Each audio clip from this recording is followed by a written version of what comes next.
ఈ చలికి బాగా మంచు పడుతుంది. హాయ్ ఫ్రెండ్స్, చూడండి మేము దర్గాకి వచ్చినాము.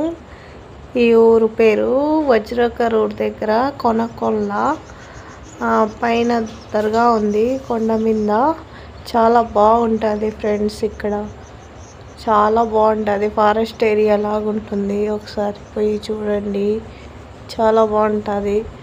ఆయన పేరు అష్రఫ్ షా ఖాదర్ అలీ. చాలా చాలా బాగుంటుంది. చూడండి దర్గా చాలా బాగుంది.